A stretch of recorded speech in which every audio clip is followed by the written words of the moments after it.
ಮಾಲತಿ ಬಿರಾದಾರ್. ನಾನು 7ನೇ ತರಗತಿಯಲ್ಲಿ ಓದುತ್ತಿದ್ದೇನೆ. ನನ್ನ ಶಾಲೆಯ ಹೆಸರು ಸರ್ಕಾರಿ ಹಿರಿಯ ಪ್ರಾಥಮಿಕ ಶಾಲೆ ಕುಕ್ಕಟ್ಟಿ. ನಾನು ಆಗಮ ಸಂಧಿಯನ್ನು ಹೇಳುತ್ತೇನೆ. ಆಗಮ ಸಂಧಿ ಎಂದರೇನು? ಸಂಧಿ ಆಗುವಾಗ ಒಂದು ಅಕ್ಷರ ಹೊಸದಾಗಿ ಬಂದರೆ ಅದನ್ನು ಆಗಮ ಸಂಧಿ ಎನ್ನುವರು. ಆಗಮ ಸಂಧಿಯಲ್ಲಿ 2 ವಿಧಗಳು: ಯಕಾರಾಗಮ ಸಂಧಿ, ವಕಾರಾಗಮ ಸಂಧಿ. ಯಕಾರಾಗಮ ಸಂಧಿಗೆ 2 ಉದಾಹರಣೆ ಮೂಲಕ ನೋಡೋಣ.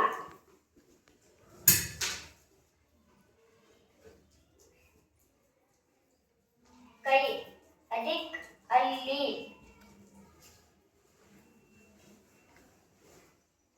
ಕೈಯಲ್ಲಿ.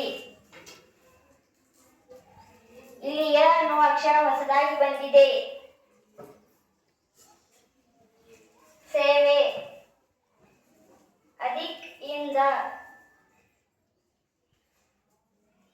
ಸೇವೆಯಿಂದ.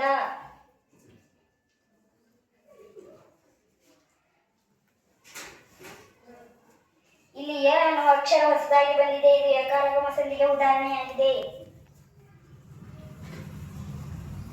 ಜ್ವಾಲೆ, ಅಧಿಕ್ ಅನ್ನು.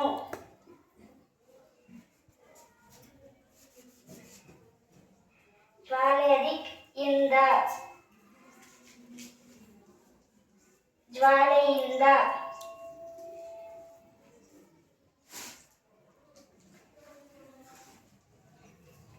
ಇಲ್ಲಿ ಯ ಅನ್ನುವ ಅಕ್ಷರ ಹೊಸದಾಗಿ ಬಂದಿದೆ. ಇದು ಯಕಾರಾಗಮ ಸಂಧಿಗೆ ಉದಾಹರಣೆಯಾಗಿದೆ. ಈಗ ವಕಾರಾಗಮ ಸಂಧಿಗೆ ಉದಾಹರಣೆ ಮೂಲಕ ನೋಡೋಣ.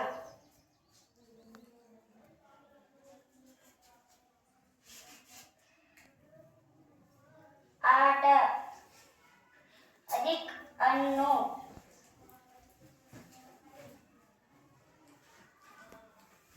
ಆಟವನ್ನು.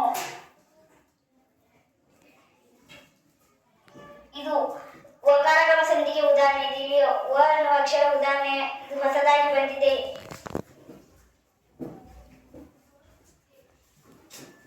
ಮರ, ಅಧಿಕ್ ಅನ್ನು. ಮರವನ್ನು.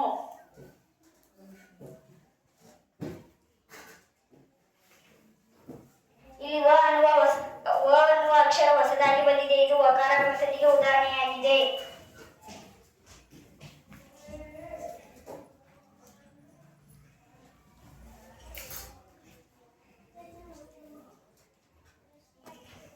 ಮನೆ, ಅಧಿಕ್ ಅನ್ನು. ಮನೆಯನ್ನು.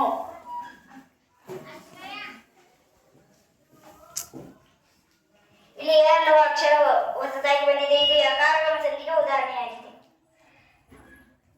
ಧನ್ಯವಾದಗಳು.